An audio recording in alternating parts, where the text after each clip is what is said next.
world, what is going on? Everybody outside of the YouTube world, it is I, your Conquistadork Javier, and tonight we are doing Oprah Boys Book Club. Oprah Boys? That is right, with Mr. Derek Heid. What's going on, D Heid? Not a whole lot, man. Just chilling. It's Thursday, and it's time for some Oprah Boys Book Club. We got to get on it. We got to talk. We got to deep dive, and we got 2 issues we're getting into because it's the second to last episode of this. That is right. It is finale. That's right. It is our preseason finale for this series, this title that we've been doing, this 12-issue maxi series. Welcome back, Frank. Welcome back. Written by Garth Ennis, drawn by Steve Dillon, inked by Jimmy Palmiotti. Jimmy Palms. D Heid and I have been doing a deep dive review. So I'm a little square? No. I'm going to change you back, man. Oh, all right. I was just showing off the book. And I was putting it down. Mm-hmm. So me and Mr. D Heid have been doing a book review on this series, and a series of ours called Oprah Boys Book Club. That's right, the Conquistadork Comic Book Club. And, we just read through these issues and we talk about them. And this is the one that D Heid recommended, yes, the one to kick off Oprah Boys Book Club. And we are just like finishing up this series, getting up to the last 4 issues. And we decided to do a double feature, double-sized issue with issues number 9 and number 10. Giant-sized Oprah Boys Book Club. That is right. I always found that.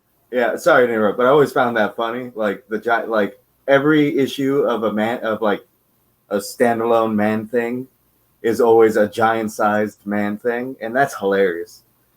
I mean, that's hilarious, and it's always the case. I've never seen a man thing comic that is not a giant-sized man thing, and it's so funny. There's always that joke going on around with the Man Thing comics, and especially when people are so proud to say that they have a giant-sized Man Thing, or like whatever, the king-sized annual or whatever. Yeah. But always good fun. No, that's like it's like a mini spec book. People, it should be. You see it every now and then people will show it off and be like, "Look at my giant size." But we are doing a giant size episode today. Yes, we are. With the Punisher series. Welcome back, Frank. Issues number 9 and number 10. And before we start, I'd like to do a little bit of announcements. Like I said, this is the preseason finale. So we will be doing issues 9 and 10 this week, and then next Thursday, on the Conquistadork live stream, we will be doing the season finale of Oprah Boys Book Club. Oprah Boys? Finishing off the series, The Punisher. Welcome back, Frank. Just to talk about it a little bit, it's a Marvel series that came out in the 2000s. It was a 12-issue. Marvel Knights, to be it was published under the Marvel Knights imprint, and it was a 12-issue maxi series. It went on, got published monthly, and continued on into 2001. And just Garth Ennis writing this dark, gritty story, and Steve Dillon just killing it on the arts, and Tim Bradstreet on the covers. Oh yeah, those covers they're perfect. They're perfect covers for I'd put them on a metal album exactly how they are. I love them. That is right. And D Heid, you got anything going on, man? Anything going on your channel? Maybe some announcements that's going on? Nope, I'm very bad about keeping that up. To be completely honest, I need to get on it. Let's shoot. For 2 weeks from now, there's going to be a renaissance on my channel. So everybody subscribe it. Everybody like. It's Derek Heid. It's me. And I'm just going to be thinking of new stuff. I'm going to be throwing a lot of stuff at the wall. but it's going to be in a little bit because I will not have any time. I have had very little time these last couple weeks, but I have managed to see a few things and read a few things, and I got to say, The Mandalorian lives up to the hype. I love it. I love it to death. Well, Yes. it's so good. It's one of the best Star Wars. I think it might be my favorite Star Wars thing so far. It's so good. I recommend it. That's a very good thing. Saw The Lighthouse for a second time. Also a very good movie. Wow, a second time. Yeah, I love it. It's two guys going mad in a lighthouse, and one of them's Willem Dafoe talking an old 1890s sea captain language. That's it. That's all I need. That's all any thinking human should need. That's so good. It's one of the best movies of the year, besides Once Upon a Time in Hollywood. Sweet. So we'll have a little renaissance, a little bit of a revival on Heid's channel. I know we got a lot of things going on with work and real life, but I'm glad to know that you're still reading. Oh, you yeah. still got piles of books at your house, as I saw when I came over yesterday. Yeah, I got to organize them too. Yeah. I've been reading. This is in grabbing distance. Far Sector, Young Animal. I read it today. It's not bad. Awesome. It's pretty good. It seems like a hard, gritty Green Lantern thing where they're making it more like a space cop investigating a grisly murder in a place where there hasn't been murder for hundreds of years or some shit like that. It's good. It's pretty good. Can't complain. Awesome, man. Yeah. It reminds me of a space cop Green Lantern story that just recently came out as well. Oh, yeah. Written by Grant Morrison. But that's not written by Grant Morrison. I think that's written by a more of a low-key... Yeah, N.K. Jemisin. Mm-hmm. I'm butchering that, so I'm very sorry for butchering it. It does make it okay. It's Jamal Campbell on the art and N.K. Jemisin. Awesome, man. Jemison. What the hell's wrong with me? So Jemison. So maybe we'll see a review of that. Maybe we'll see a review of some new comic books on the Heid channel soon. Yeah, maybe. Hopefully when Jimmy Olsen comes out, I could talk about that all day. And that's a 12-issue series as well, right? Yes, it is. Yeah. So we might be able to chip through that slowly as it comes out. And just a shout out to Conquistadork chat, we have Life with Two YouTubers throwing out her great guesses. And this is, of course, to see how Gnucci, the ringleader of this criminal organization that the Punisher is going after, how she's going to get her demise. Yeah. But this is pre-season finale, so we're getting there. We're getting there. The hype is there. The suspense is there, and we also got Sam's Tangled Web. What's going on, Sam? Oprah. Yes, that's right. This is a Conquistador comic book club, which we deem Oprah Boys Book Club. Oprah Boys. And Steve is saying that The Mandalorian was awesome. Wasn't it, Steve? My man. I need to watch it. I need to catch up. I need to get myself a HBO subscription. Yeah, best casting in a Star Wars thing yet. The casting is so hilarious and great. Oh man, heavily recommend everybody in the chat world. Yeah, that way. Doing good, Sam. Thanks for hanging out, man. Yeah. Hope all of you guys are doing good as well. And we'll just dive right into it. This is a cool shot, right? Hey, sorry to interrupt. Quick shout out to Ryan Russo. What's going on, Bubba? Ryan Russo. My man. What's going on, man? Thanks for hanging out. Just to do a little bit of a recap, Punisher's been going after Gnucci. That's what her name is, and she is, like I said, she is the ringleader of this criminal organization that's been running amok in New York City. There's Ma right there, just to get a visual of what she looks like, and she's dolled herself up after the incident of what happened with the Punisher. Yeah, she's pretty stylish. But the Punisher has been going after her. He has killed about 80 to 100 of her men in about a 2-week span, and he's getting close to get the job done, which is taking her out. and unfortunately, he hit a little bit of a roadblock as Gnucci herself was getting closer to the Punisher's whereabouts, and it just so happened that the Punisher was attacked by Gnucci's men to the point where he was almost like critical. He was like critically injured, so he had to recover. He was being helped by his neighbors, Joan. And then a drunk black market doctor. Yeah, a drunk black market doctor, which he paid $10,000 for his operation to take the bullets out of his wounds. And mind you, it was a success. Truly was. So Punisher is now recovering, or he has recovered, and he's back on track to take down Gnucci. Yes, this is definitely a fun limited series. It is a wild ride of a superhero story. This is it is, Derek mentioned earlier, it was published under the Marvel Knights imprint. So that already has like a gritty, dark, exuberant feel to it. So Garth Ennis took all the liberties that he could, right? That's how you say it, that's used correctly. Oh yeah. He took liberties with it. That's perfect. He took liberties with it, and he took the Punisher where he knew the fans would enjoy. And when this was coming out, it was awesome. And I bet for Derek, rereading it was awesome, and for me, a new reader reading this for the first time, amazing. Oh yeah, every time I've reread this, it's been awesome. And this is like about on the 10th done. It's so good. The Punisher got shot about a half a dozen times, like point blank. So if not more, yeah. He just took all those bullets like a champ.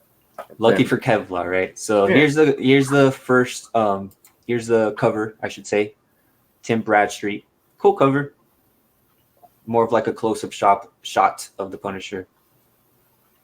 And then the first page, as we showed off earlier, showcases Gnucci. It kind of shows her recovered as well.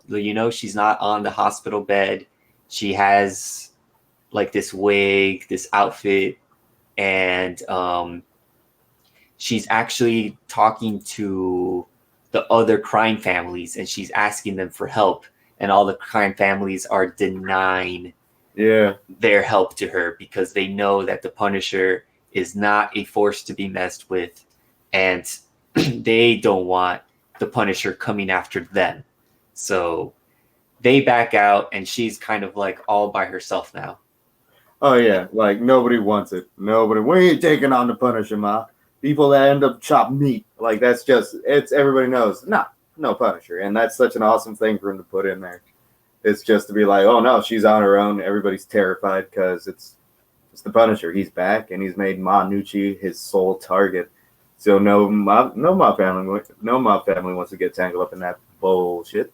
Nope, not at all. But there is one person that is willing to help. The Russian. That is the Russian. His own self.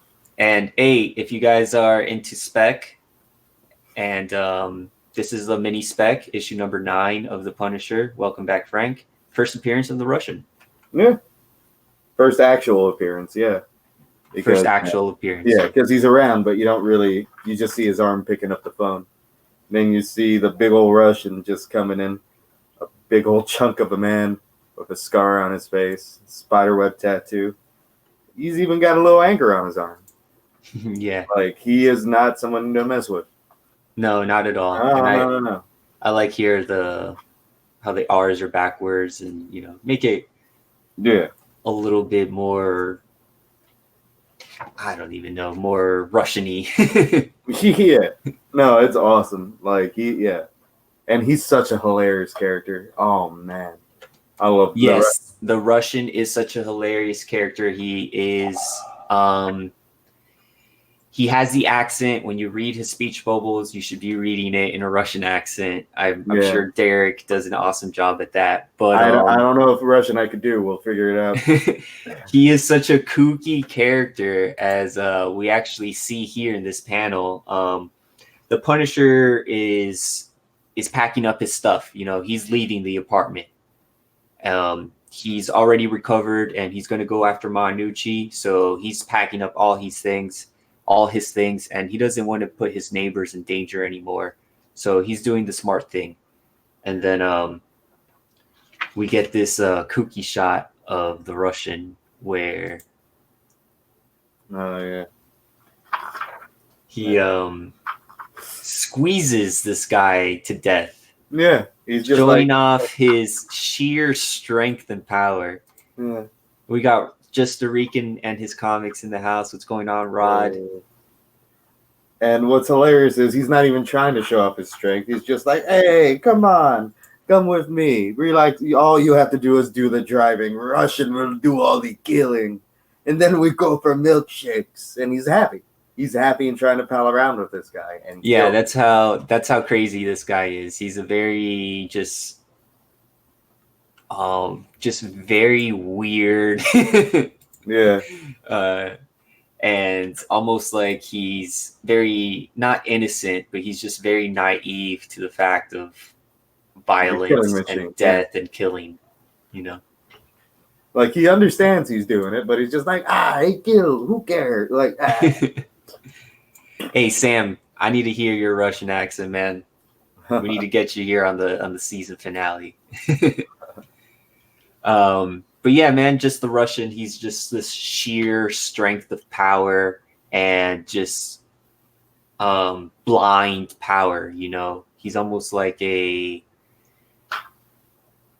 a baby Huey kind of. Yeah, like a baby who has an immense amount of strength. Yeah, right? like baby Huey. You know, the big overgrown duck that doesn't know its own strength and is sitting around. Right. Yeah, he's a baby Huey type. No, I don't know. Oh, you don't know? No, I'm sure I've seen it, but yeah, you're going to now. I was thinking it's the same stereotype or the same archetype, I should say. The archetype of that Lenny character, where he's just like a big goof that has a heck of a lot of strength. Baby Huey. Yeah, Baby Huey from the Looney Tunes. Yeah, I believe. I don't know if it was a Merry Melody. I don't know. Maybe. Anyway, yeah, let's not. Sorry.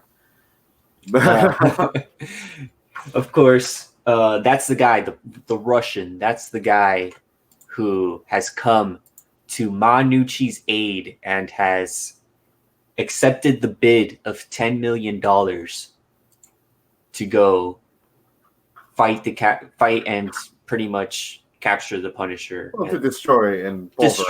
Yeah. Russian doesn't do capture. Yeah. Right. Yeah, that's a good point. Russian doesn't do capture. He just goes after the killing blow. So $10 million, that's a lot of money. And the Russian says that he can buy a lot of CDs. And I believe he says like a lot of different, something else, like a lot of ice cream or something like that. Yeah. He could buy many pairs of Levi's. Yeah, that's right. DuckTales. That's what Life with Two YouTubers says. DuckTales. Yeah, no. I'm not sure what it is. It's its own thing. I gotta look. It's not I don't think it falls under the Disney umbrella or the Merry Melodies Warner Brothers umbrella. It's something else. And I'll figure it out. That might be my next video. Deep dive into the origin of Baby Huey. Yes, and you can't. In some of the panels, the Russian's text is purposely written larger than any of the other people's text. Almost like he's just very, like you said in the last episode, very verbose and just very loud. No, it's Garth Ennis is a genius. So as I need to just zoom up on that right there. That like yeah, he's the best. So as I mentioned earlier, the Punisher's packing up his things. He's leaving the apartment and he's gonna go after Gnucci. He has an encounter with Mr. Bumpo. And Mr. Bumpo's like, "Oh, where are you going to punish people?" And that really ticks the Punisher off. And he actually has this kind of like moment with Spacker Dave. Yeah. Him and Spacker. You've been talking to Mr. Bumpo, haven't you, Dave? Is how that whole conversation starts. Yeah. But yeah, it's pretty much Punisher going up to him, and it is heartfelt. He's thanking him for going up against those two mobsters who ripped up his face and not saying anything, and that he didn't have to do that. And he even mentions, this is a hilarious line, those two Goombas tore up your face for over an hour. And you didn't say a word one, Dave, but you just had to tell Mr. Bumpo. Yeah, Spacker Dave is a character, you know, and he mentions how Mr. Bumpo should know because he lives there. He might be in danger, you know, but that's like another reason. Just reinforces Frank's reasoning to leave. Yeah. And yes, Big Kevin Nash as a Russian was amazing, and it was something. And actually, Derek mentioned how that conversation could be left for a whole nother stream. So yeah, we could do Oprah Boys Movie Club about that movie. We could talk all about it. Poor Mike is in the chat. What's going on, Poor Mike? What's going on, brother? Thanks for hanging out, man. MegaCon in April. Derek, that's something that we need to talk about. We haven't talked about MegaCon. No, we have not. But we will talk about it. We will talk about it. That is a conversation that will be had in private, fellas, in the chat. Mm-hmm. But Frank tells Spacker Dave, like, look, I gotta go. You know, like, and it's kind of heartbreaking. Yeah, it is it's heartbreaking for the reader, and it's heartbreaking for Spacker Dave, and you're just like, oh man, like, crap, like he does have to go. And they even mentioned to him like how they do feel more safe with him there, you know, because he is the Punisher. And and in this little bubble here, he says, now usually when I want someone to keep their mouth shut, I threaten them and leave them in terror for their life. But you're a good kid and you took a lot of pain for me. You don't deserve that. I'm just going to trust you to be quiet and call it even, all right? And he's just like, okay. Yeah, just like a sad puppy who's about to be given away, you know? You're just like, no.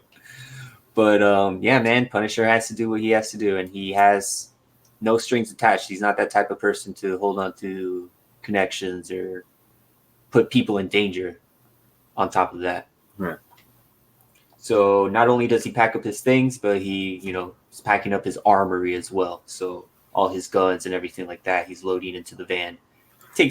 Mostly all he has is his armory more than anything. Yeah, that's true. He's got very little clothes. He's got like a jacket, a t-shirt, a trench coat, and the skull shirt, and some black pants. And jeans, it seems. Derek, Steve says, I'm in on that combo. A huge group will be at MegaCon. That is true. And it's so funny the closer we get. It's funny how there's almost no single live stream that can't occur without MegaCon being brought up. That's awesome. I love it. Oh, man. So that's going to be huge. All right. Crazy Guy Comics Song 2 Crazy. Crazy Guy Comics Song 2 Crazy. CGCSTC. Thanks for hanging out, man. Crazy Squared. Awesome abbreviation. I think I will use that. But thanks for hanging out, everybody in the chat. Mm-hmm. And there are, I guess you can call it a third party, you know, that's also going after Gnucci and the Punisher. Yeah. And that's right. Soap and Detective Richtenhoff, aka Male. Male. And they finally, I guess, catch their break. First, you know, Soap has been doubting himself this whole time. Yeah. Especially after Molly's rejection. And he's continues to doubt himself, continues to doubt Molly's plan, and how he's, you know, how he should have just gone to the police about all of this and, you know, should have gone his own way. But they finally catch their break. and they finally see this gentleman approaching approaching or leaving the Gnucci compound, like leaving the Gnucci compound to go to get the Punisher. To get the Punisher, yeah. And it's hilarious. So they see him, right? They start snapping pictures, and then Molly's like, "Let's go." Soap's, "What? After him? What are you, insane? The lab, Soap." Like, she's not just gonna go after that big hunk of a man. Yeah. A giant, oh god. Right. So they go off to the lab. They go to a little bit of their, I guess, research, a little bit of detective work, police work, to see if they can get some information on who this big hunk of a guy is that's leaving the Gnucci compound. And we get this like transition into the news, and we get more of these what would you call them? It's like these anti-villain type characters. Well, no, anti-hero, but they're not even. They're psycho. They're just psychos. Yeah, psychopaths. Anti-heroes is, I guess, how they view themselves, like vigilantes doing the right thing, like no matter what the cost. But they're just psychopaths. The news. The news is documenting on these vigilantes. That's the word I was looking for. Vigilantes that have been causing havoc all across New York City and in different parts of New York City. And they even mentioned the Punisher and how he's the worst of them all, the most lethal of them all, the killer whose terrible return began this dance of death. So they're kind of putting the blame on the Punisher, and the three vigilantes are watching this on the news as well. So they all kind of get this idea, like, like we could go somewhere with this. The news is reporting on us. Yeah. They all individually get like the same idea pop into their head. Of course they do, because they're a bunch of unoriginal psychopaths. Yeah. But yeah, and it's supposed to be that way. It's he's so good. And he's able to write each of these persons so like a perfect kind of hokey and cheesy that goes into their lane and their niche of being religious, an elitist, rich asshole, and a renegade for the people, take down corporations, almost like government protest kind. I can't think of words either to that. But just writing and how all these characters, revolutionary, and it's funny how like, I mean, I he's like feeding his guy dog, and I'm sure he's eating out of the can of dog food. I mean, yeah, exactly. I believe that's what's happening. Yeah. So, they get like the classic animation where the bubble lights up on top of your head. That happens to all three of them simultaneously. Yeah. So we get some foreshadowing and see where that goes in the future issues. Detective Molly or Lieutenant Molly and Detective Soap, they do some digging up and they find out who the Russian is, and there's just this like crazy scene of what like the Russian is known for, and how every single database in the Americas is like lights up red whenever the Russian is searched. The DEA, the CIA, the FBI, everything. He's a freelance mercenary who's worked for everybody and has no discretion. So he's flagged on every database because he's just an unstoppable maniac who probably just bursts out of jail anytime he does get caught. Yeah. So, I mean, a little bit more of a reign of terror and just pretty much some more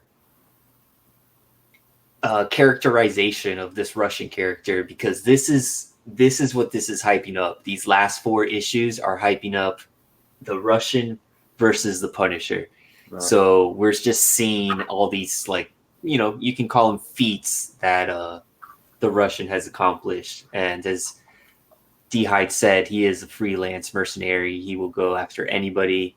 Or anybody he doesn't care. And it's mentioned that he will do it for fun. Like, he does it for fun as a challenge and just so he can enjoy himself. Yeah, and then use the money to enjoy himself with CDs and whatever the Russian likes. I don't know if they've mentioned it yet, but he is a big fanboy of certain things. I think he mentions it in this next issue. Yeah, in the next issue, there is a hilarious reveal on the on the Russian.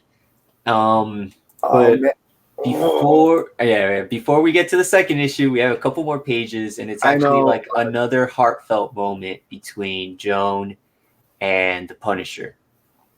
And Joan is just kind of pouring her heart out, just like saying, like, look, man, you can't, like, I don't want you to leave.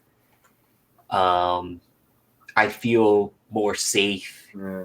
And Joan is like this broken girl, like very mousy, like very sweet, but she's just scared of the world. She's like, I can't think of the word, agoraphobic. I'm not sure. She doesn't want to leave the house. Yeah, she's terrified. Yeah. She's terrified of the outside world. She lives in this big city. She's all alone. Nobody's really taking care of her. She can't take care of anybody, and she's close to being a mess. And she mentions that to the Punisher, to Frank, now that she knows her name, now that they know each other's name. Real quick, sorry to interrupt, but as you noted with the Russian, you could pull back up to the page, actually. There's something I want to point out. As you mentioned with the Russian, not that page, but the Joan page. Oh, this one? Yeah. As you've mentioned with the Russian having giant text, she also has very little tiny text compared to everybody else to make sure that she's barely talking. Yes, you can tell here. Yeah, whoever did the lettering, I'm not, or if it was Ennis's choice, I'm not sure, but that's such a good effect, and it works so perfect because you hear it in like this. It's so good. Like a little mouse voice, just very soft spoken. She doesn't want to hurt anybody's feelings or get anybody upset. Yeah. And yeah, man, the Punisher just straight will tell her, and they have this moment where he asks her, like, what agoraphobia. Agoraphobia. I dyslexicked it up and called it agoraphobia, but yes, agoraphobia. Thank you. The Russian is huge. Yes, there is this one panel that I will pull up in coming up, and he is a massive guy. I don't know if you guys watch. I doubt it, but Baki, the anime, he's like this massive Oliver type-esque character. He's just like, you would assume if you were to see this person in real life that this person would be obese, but it's just like pure muscle and mass. Yes, the Russian is huge. But the Punisher just straight up asks her, like, why don't you leave? And that's just the Punisher's character, he's very to the point. Why don't you leave? Like, you should just go. Yeah, you hate it, get out of here. What? Yeah, you're right about this city, Joe. If you want to do this voice. Oh, sorry. Where is it? You should just go. Then you're right. Just go. You're right about this city, Joan. It's a bad place. Bad things do happen. Just go. It's And then she says, well, this is such a good thing. And why do you stay if you think it's so bad? Because I like it. Punisher, classic Punisher. He's not going anywhere. This is where he feels most comfortable. And continuing on the conversation to the next page, you have just Joan, just very pensive. Yep, this is a terrible world. Yes, Joan, it's a nightmare. And we get that Yeah. that Look at that appearance grin. or that confrontation that's about to happen between the Russian and the Punisher, Yeah. as the Punisher has just approached the Russian has just approached the Punisher's apartment building, and he is going to go after him. That's what he's there to do. Oh man, this first page of this next issue is the best thing ever. Yeah. The issue that was to be continued, as we just saw. So we continue on into issue number 10. What a doozy of an issue too, man. Very little downtime, just a lot of things happening and taking place all at the same time. You have Detective Soap and Molly figuring out who the Russian is, and just like movement going on throughout the issue. Excuse me. And just that, also those like emotions between the Punisher and his neighbors. So. Oh yeah, and all that stuff gets tossed right out the window in this next issue. Right, as you mentioned, the first page, and I'll show off the cover again. This is issue number 10, and go for it, man. Boom! The Russian just greets him with a nice "How do you do?" Like right in the face. Like, and I'm just gonna. Yeah, you need to read that Yeah. inner monologue because it explains what's going on. The last guns are packed. I'm all set to go. And there's a knock at the door, which I think is just Joan again. And just like an idiot, I open up without checking. Hello, big boy. Boom. Boom. Yeah. Glutton for punishment. That's just how it starts. And I do want to say, get ready, Life with YouTubers, with 2 YouTubers, because one of your questions is getting answered. The how does Gnucci apply her makeup? That's getting answered today in a few pages. Yes, in a it's few gonna pages. Be a good one. Yeah, I'm just making a bunch of shapes with my hands. Make what I say feel impactful, like a Hadouken. Frank is always at war, man. That is what he does. And Garth Ennis just knows how to write Frank, man. He knows how to just tap into Frank's emotions and his thoughts. It's amazing, man. Yeah, it's perfect. It's genuinely so good. Poor Mike. Yes, let's not talk about that. So, all right. They Punisher, or the Russian, continues to smack on the Punisher, beat on the Punisher. There's really no downtime for the Punisher to react. He just gets punched in the face by this tank of a man, so that's enough. That's enough to take you out and take you off your game immediately, even if you're Frank.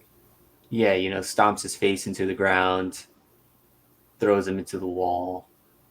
Yeah.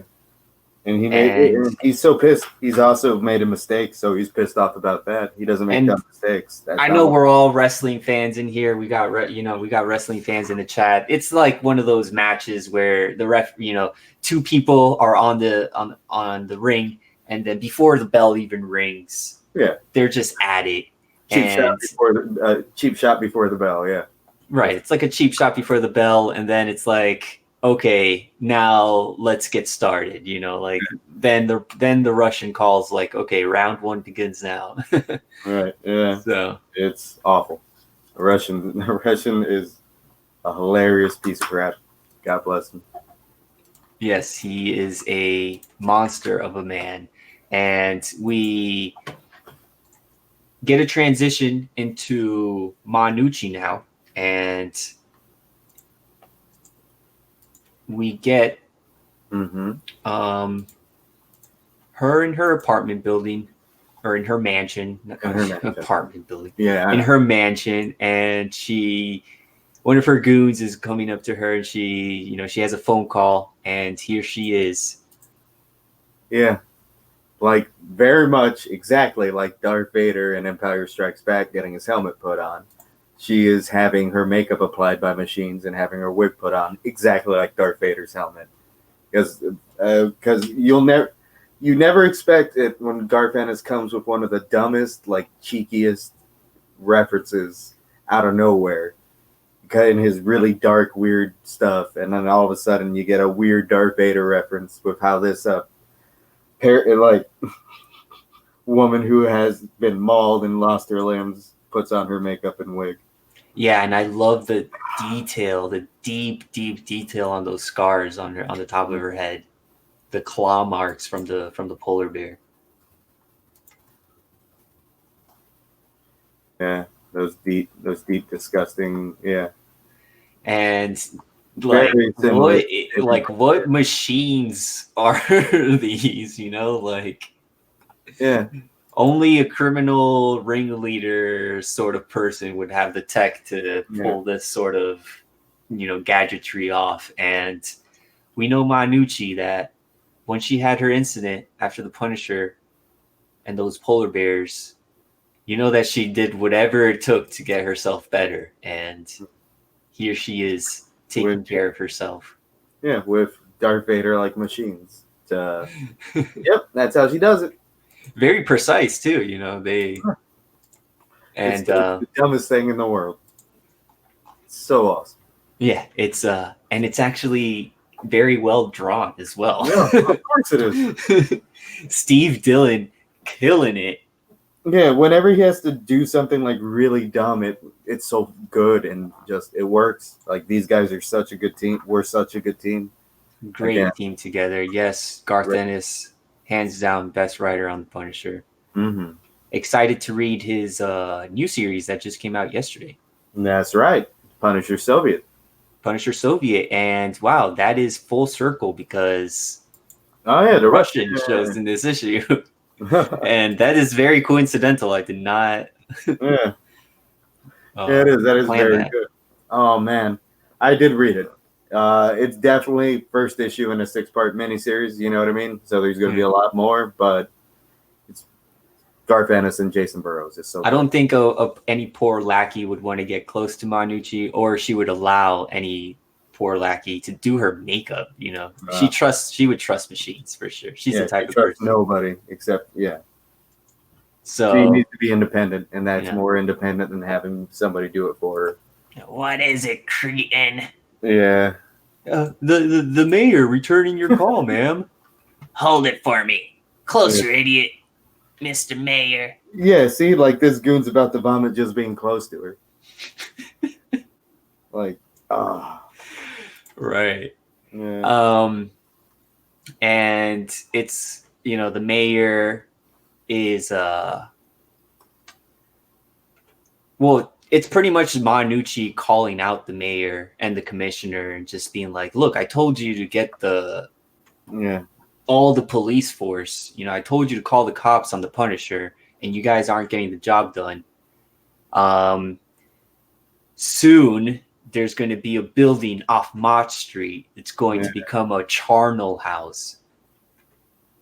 And when the screaming starts, you and your buddy there had better go deaf, no interferences. So she's pretty much just, telling the cops, hey, there's going to be a bloodbath on these streets. Don't send anybody there. I don't want you to interfere at all. Stick your noses out of it and let me handle my business the way that Gnucci handles her business. Yeah, and it's so incredible because that's how Garth Ennis explains why they're able to have this brawl in this building where they're ripping stuff off.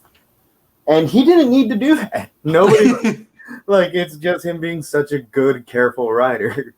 Nobody reading that is going to be like, why didn't they call the cops? Why didn't they call the cops on them? Nobody's going to be thinking that. But Garth Ennis had to make sure. Right, yeah. So, I mean, it makes sense. Okay, people would obviously call the cops for this, if something like this was going down. But We just get the silence from the police force as the bout continues. Yeah. And we get more of the Russian just kicking Punisher's butt, and then finally, oh, idiot! what's up? No, when you scroll down, he's just like a. Oh yeah. Like he's just laughing, stomping up and down on him, and then the Punisher lifts the boot. Yep, goes after the the one sweet spot. Hey, the Russian is playing dirty, so the Punisher has to do whatever he can, man. Yeah. And this guy's a giant man, and it's even for naught if you have the next page up. I believe I do. I think it's this one. Yeah, because it's that. His response to getting kicked in the nards was, "What was that?" Right, he's excited. He's excited that Frank has some fight left in him, right? Some fight left in you yet, big boy? So he helps Frank up. Yeah. He asks Frank to give him his best shot. Crunches him with a chair, and he's just like, "Yeah, there we go." And I love it, man. The Russians' response to that, it's like a call-in response. You have the Punisher launching or, just swinging a chair at the Russian. Smashing it against Yeah. And then the response with the Russian grabbing the toilet. Yeah. And Punisher's response is just no. Yeah, just like a quiet no. No. Just like the Russian is such a he's just like a bully, like a schoolyard bully. Yeah, like a schoolyard bully. Like anything you can do, I can do better. Yeah. Like just knocking him around, man. Yeah. Not the nuts, man. But hey, what's going on, boy who had 7? Thanks for hanging out. Thanks for joining in on the Conquistadork Comic Book Club. Yeah, man, just the Russian home run. Yeah, just knocking. And you have as you're reading this, you have a sense that the Russian is winning. Oh, the Punisher is losing. Like what is the Punisher gonna do to turn this around? That's what's in the back of my head. Like what is he gonna do? How is he gonna turn this around? Like he already mentioned how he packed all the guns. The Russian got the jump on the Punisher. So what's gonna happen, man? And the suspense is like right there. So Garth Ennis knows that. He transitions it off to Soap and Molly, and I died when I saw this part, man, and when I read this part. Yeah, and it's a good meltdown. Poor Soap just having a meltdown. I'm not crying. Yes, you are. Okay, so what about it? Yeah, it's so good. Like, yeah. It's a whole thing, and it's just a whole sob thing. Like usual, I'm doomed because I'm a loser. Blah blah blah. Nothing too special. But what is good is on the bottom there, and on top of everything else, my partner's a lesbian, and she's never gonna fall in love with me. Because of course, in his head, he's like a romantic idiot in a way that he figured, oh, we're gonna fall in love, and it was like, no, that's not gonna happen.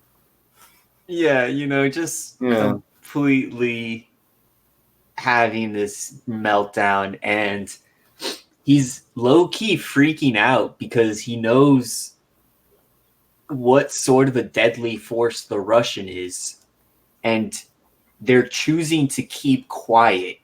They know that if the Russian and the Punisher go at it, that there might be lives at risk. There might be destruction, devastation, collateral damage to the neighborhood.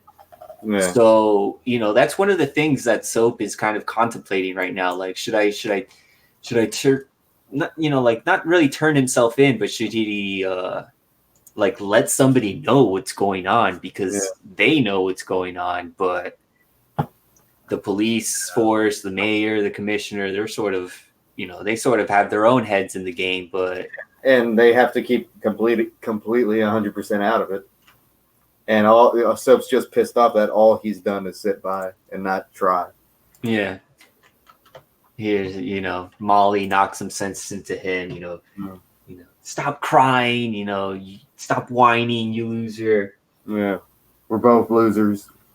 Fine. We gotta change it. This is how we're gonna do it. Shut the hell up. We got this. Yeah. And what's funny is Soap responds such like an asshole. You're so decisive.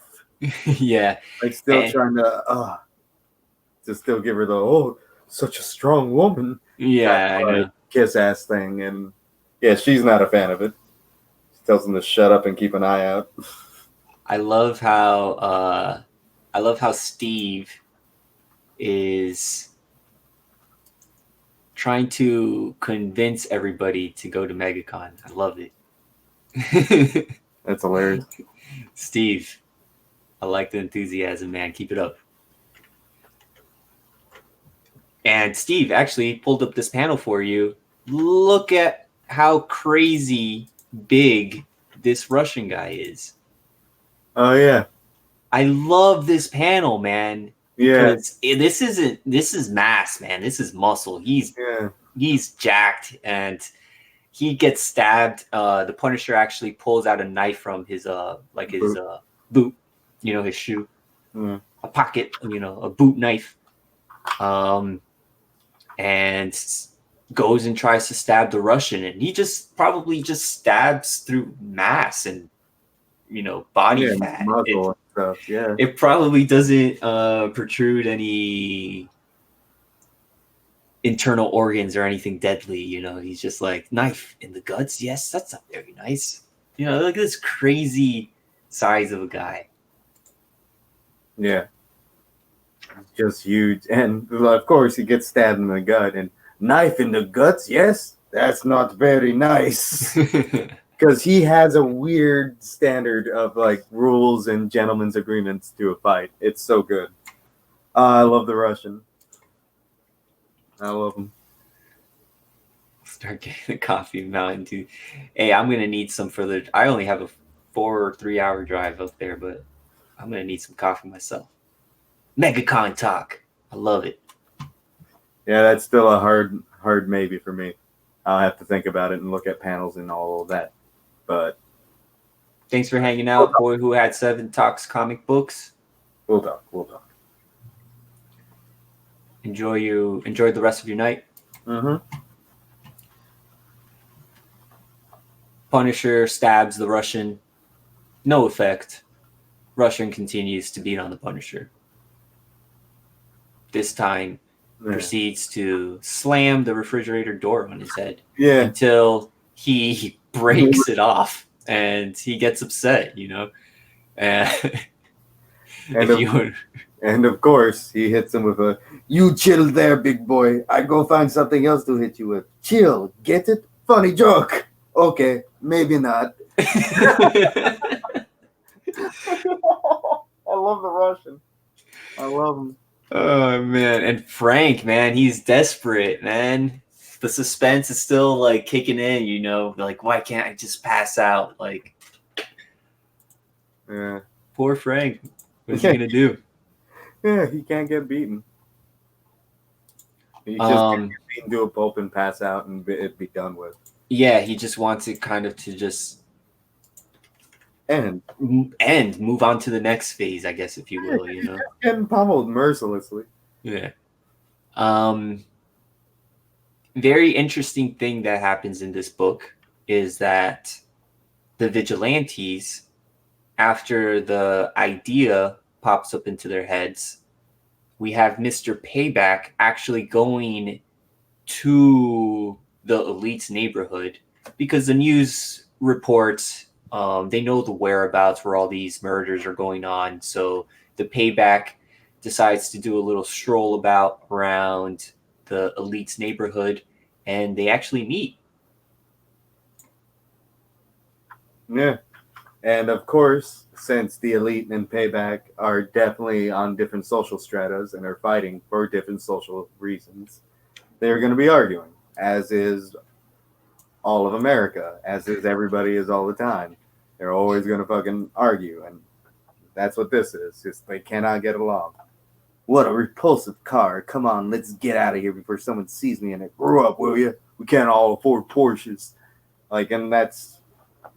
Yeah, that very exactly butting of heads between two social classes, two different opinionated sorts of people, where the payback is a revolutionary, this person who goes after big corp, and the 1%, and the elite is, Cleaning more ritzy. And cleaning up the scum of lower class scum. Lower class scum, and he really dislikes and talks down on people of poverty and things like that. So, but they meet, they team up, and their next goal is to go after, go to Spanish Harlem and find this mysterious Axeman, who we all know, the reader knows, is Father Redondo, this priest who has been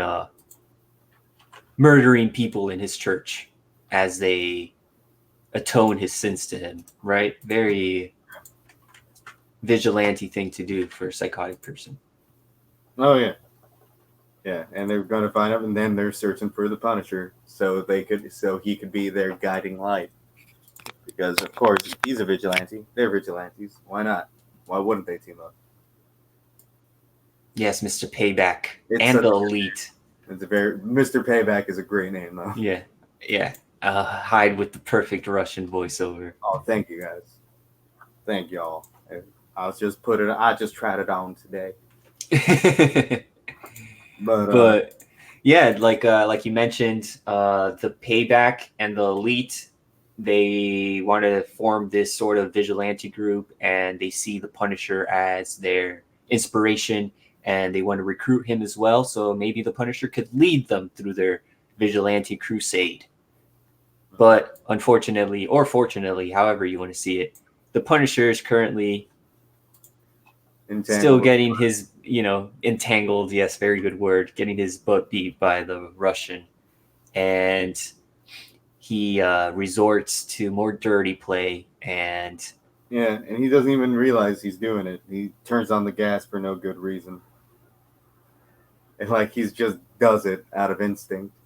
He doesn't even realize he's doing it for a good reason. And then he gets the Russian on fire, which he's not happy about that. And Punisher's found a weakness. He does not like he's found the one weakness in the big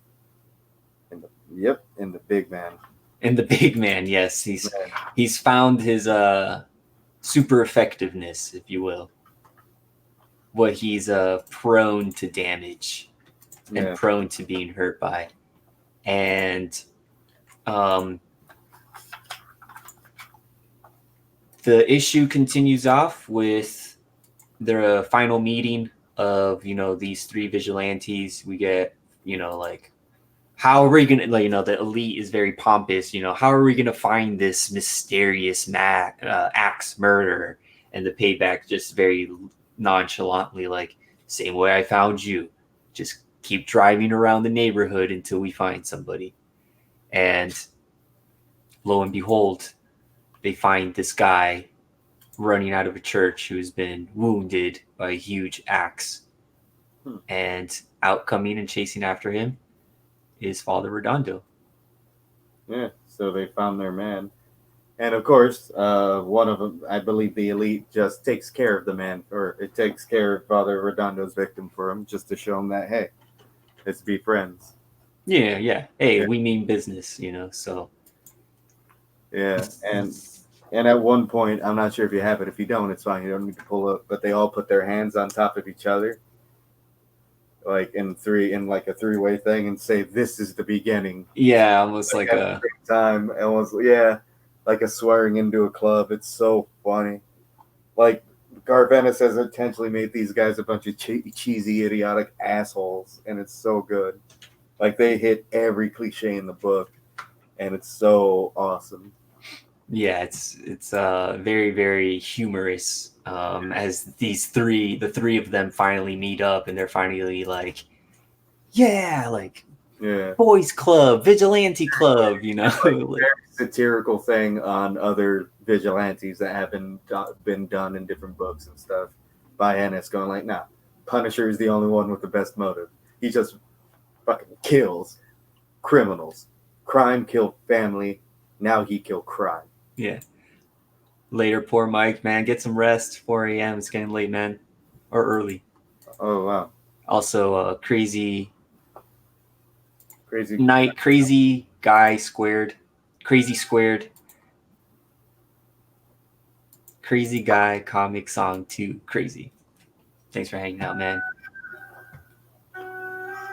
Sorry. It's okay. My friend is texting me about Death Stranding. So Oh, that's awesome. Yeah. You're like, yo, when you getting on? No, I'm just fine. Yeah. But yeah, man. The three of them meet, you know, yay, vigilante club, and then the issue pretty much closes off with the last 3 pages are the continuation of the Russian and the Punisher. Amazing. This what is was like that? the best part of the Russian. This is where he goes off about what he's a big fan of. Right, so he's pretty much knocked out the Punisher, you know, ding ding, you know, end of round 1, and pretty much the Russian starts off how, oh, it's good to be back in America, and I'll let you go from there. All right. It's good to be back in United States of America. How I love it here. Especially love your American superheroes. We have nothing like them where I come from. When we finish here, perhaps I visit them for autographs. Uncanny X-Men, collectible first appearance. Amazing Spider-Man on the next page. Amazing Spider-Man, thweep. Fantastic Four, perhaps I join them. Who is stronger, the Thing or the Russian? Yes, and here comes Daredevil, Man Without Fear. You know I am founding member of Daredevil Man Without Fear fan club of Smolensk. Hey, what are you up there? And he just grabs the gun, rips it in half on that next page. Okie dokie, big boy. Seconds away. Round 2. Crazy. That's it. Like, that's how it ends. With the Punisher got his ass kicked the entire issue, except for when he burns his hands. Yeah, except he kicks him in the nuts. It really doesn't do anything, and then he burns his hands, and then you know that has some effect. So he crashes the chair over him, does nothing. Yeah. Yeah, gets his gun, and then the Russian just breaks it and, you know, drops all the bullets, spills all the bullets out of the chamber. So, wow. Very suspenseful. Yeah. Very suspenseful to be continued. Very action. Yeah. The season finale of Oprah Boys Book Club. Oprah Boys! Where we will finish off the last 2 issues of this amazing Punisher series. Welcome back, Frank. And here's the issue to number 11. Here's the cover, I should say. A cold lamping on that wall. That's an amazing cover right there. Beautiful colors. And then the guy just upside down, invoking that, you know, that violence. And let me see if I can pull up the issue, the cover to issue number 12. Yeah, sorry. Here we go. And the season finale, or the last issue, I should say. Yeah. Issue number 12. So we will be doing next Thursday, the Literary League of Heroes will be doing our season finale of Welcome Back, Frank, the Punisher series, published under the Marvel Knights imprint by Marvel, written by Garth Ennis, Steve Dillon, yeah, and Jimmy Palmiotti. It's as good as you think it's going to be because it's good. It's damn good. It's the best. The Russian is toast, total toast. And we don't know that. We will have to find out on the season finale of Oprah Boys Book Club. Boys! You had to say it when I was in the middle of a yawn. We will be back here next week. Catch us on the Conquistadork channel, on the Conquistadork live stream. We will be continuing Oprah Boys Book Club, the Conquistadork comic book club. Mm-hmm. We got it going on. We're going to keep it going on. We're going to finish it. It's done. It's donezo. Finito. We will be talking about issues number 11 and issues number 12 to conclude this series. This 12-issue maxi series. Thank you guys so much in the chat for hanging out. Appreciate your support and for hanging out tonight on this double-sized episode, double feature episode of Oprah Boys Book Club. We will be picking a new title. So if you guys catch this on the rewind, on the replay, or if you guys are still in the chat, let us know of a good series to read. It can be something new, or it could be something in the past, something, one of your favorite books, and we'll try and add it to our list of reading material that we will be reviewing and going through Oprah Boys Book Club in the future. Derek, thank you, man, for hanging out. Pleasure. Always a pleasure to be here. And for being the Punisher and Garth Ennis fan that you are. Mm-hmm. An expert at this point. I need to call it that to make my time felt well spent. So we'll say expert. Yes, you have the expert opinion on the Punisher and on Garth Ennis. And I will always come to you for a recommendation to read, even if it's not Garth Ennis. So thank you for that, man. No problem, man. Thank you for being part of the Literary League of Heroes and for, pulling through and doing this whole series of Oprah Boys Book Club. Boys? Yeah, we did it. We haven't done it. One more episode. So catch us here next week, Thursday, Conquistadork live stream. It is I, your Conquistador Javier, and me and Mr. Derek Heid. That's me. On the Literary League of Heroes. Have a great rest of your night. And see you guys. Good.